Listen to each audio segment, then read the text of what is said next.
Good afternoon, everybody. Ian here with Redline. I'm at home working on the car today, my 67 Nova build, and something has occurred to me that I wanted to share with you guys. We sell a ton of restoration rotisseries at Redline. We have literally sold thousands of these things, and the vast majority of folks that are doing a restoration with a rotisserie have to do an endoskeleton, like a bracing system inside the car.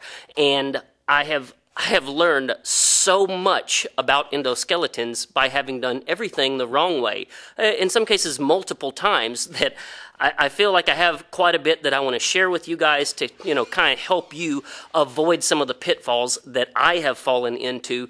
So before we get into the meat and taters, I would ask, if you watch this video and you find it helpful, at the end of the video, would you please click the thumbs up down below and hit the subscribe and follow our channel. All right, so first, let's define what an endoskeleton is.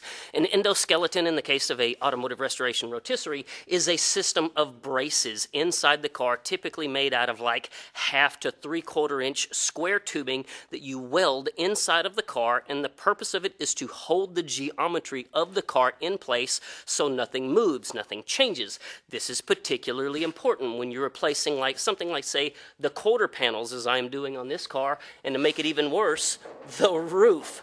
It's terribly important that you put an endoskeleton inside of one of these cars so that nothing moves. Imagine for a moment that you were doing a restoration like this, you started tearing the car down, you never put an endoskeleton in it, you go and you replace one of the quarters, or in my case, both quarters, and the roof. You get everything fully welded in place, and years down the road in your restoration, you go to put the windshield in, and the damn thing doesn't fit. It's now out of square by, let's say, 3/8 of an inch.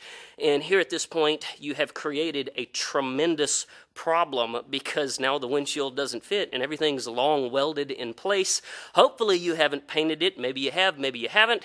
An endoskeleton inside the car will save this terrible problem from happening, so that's the purpose of it.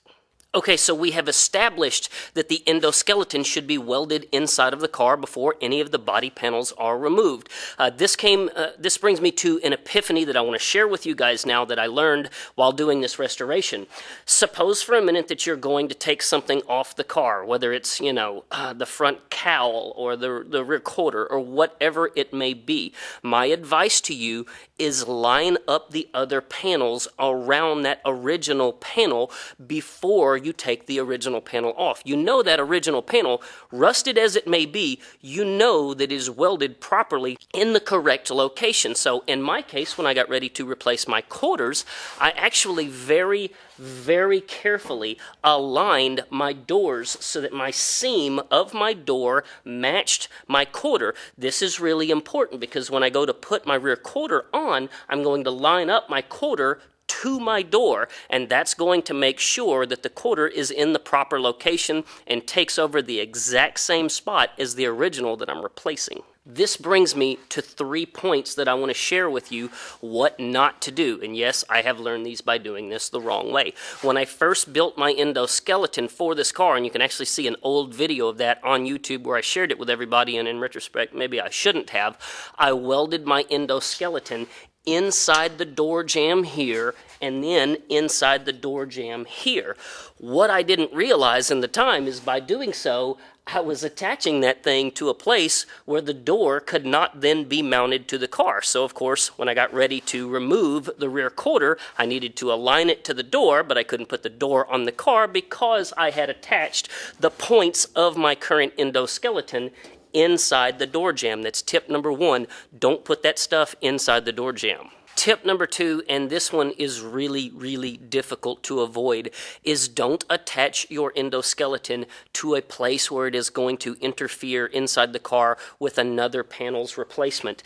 In my case, it's time for me to start fabricating the floorboards that go in my car. However, this is particularly difficult because you can see that I have attached my endoskeleton to the top of my frame rail right here. So now I've got to get rid of this piece right here in order to be able to do my floorboards. Now, Did I really have another place to be able to attach it to? I don't really know that I did, considering I was building an entire frame custom for this car. I'm just saying that when you go to do this, you need to think very, very carefully about where this thing is going to attach and what it is going to affect. The third thing that I would tell you to consider is when you're building one of these endoskeletons, consider where your seats are going to go. Not just your front seats, but your back seats as well. And I'll give you an example of what I mean by that. If we have a look over here at the other side of the car, you can see that I have my seat mounts right here. Now, how does this affect everything? Think about it this way. Suppose for a minute that you're going to fabricate your transmission tunnel. Well, to do that, you need to know where your shifter is going to be. Sounds easy, right? In order to know where your shifter is going to be, you have to know where you are going to be. So you've actually got to sit in the car and figure out what is a comfortable distance for that shifter. You don't want to have your hand way too far back so that you're bumping the back of the seat. You don't want to have it way out forward, you know, like some rat fink style stuff trying to grab your shifter. So you've got to put these seats in the car in order to figure all of this stuff out. And so what I found is that multiple times I found that my endoskeleton was in the way of my seats. In fact, if you were to have a look at it here, you'll notice that this bar used to come straight down to here and attach to the frame. And I came in here, I cut it, and I put in a 90 into it. I was forced to do that because I could not get the seats in the car because my endoskeleton was in the way. So as you're building your endoskeleton, carefully consider, is it going to be in the way of the seats? I was recently looking at ordering some seats for the back of the car. I got in a seat just the other day, and I wanted to mock it up in the back of the car, and I couldn't because I had located my endoskeleton here too far back. In retrospect, I probably would have brought this bracing system right here a little bit forward to create a little bit more space. The handy way to do one of these things is to basically do an X-brace system that you see here that attaches, at the bottom of the car over here, at the top of the car up here, okay?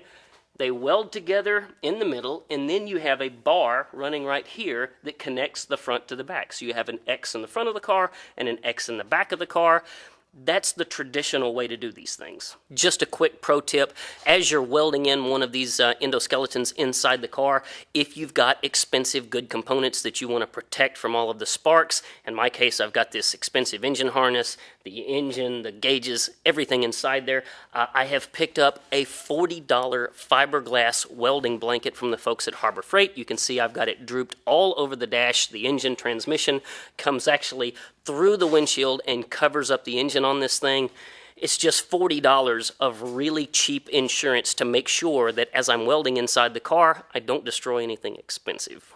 I'll share with you another tip that I hope that I don't ever have to do, but it could happen. Suppose the day comes where I start assembling this car and I find that this area right here needs to be kind of brought in that way or pushed out that way a little bit in order to bring the car into square. What I'm going to do at that time is get myself a piece of tie rod material, which is basically a threaded rod that has a left-hand thread on one end and a right-hand thread on the other. This is just a standard piece of threaded rod that we're using in this case as a mock-up. You'll put a nut on both ends. You will weld that to your bar just like you would see right there. Weld it to the bar, and then after you've done so, you would cut it right there in the middle. And as you were to sit there and turn that threaded bar, that threaded rod, it would expand or contract that bracing in order to move that panel in or out just that little bit as you need it. So get yourself some tie rod material later on if you need to. That's gonna, it's gonna work a whole lot better than just cutting the bar, letting it move to who knows where, and hoping for the best. Okay, so all of this brings me to the reason that I started making this video to begin with, was because I wanted to share with everybody something really fantastic that applies to my car here and may apply to your car one day, and so hopefully I can save folks a lot of trouble. My car here has a 4-point roll cage in the car. In the event that you are doing a roll cage in your car, once you get the cage in the car, you actually gain the ability to attach your endoskeleton to the roll cage and ultimately get rid of all of this X bracing you see here, all of this X bracing that you see here. That stuff is an absolute nightmare trying to get in the car and work and fabricate in here when you've got all of this bracing that is in the way. So if you're doing a roll cage, you're going to be able to ultimately basically replace all of this once the cage is in the car. I'm going to finish making my adjustments to this system. I'm going to get rid of all of that. Go ahead and do that stuff right now, and here in a minute I'm just going to share with you the final results.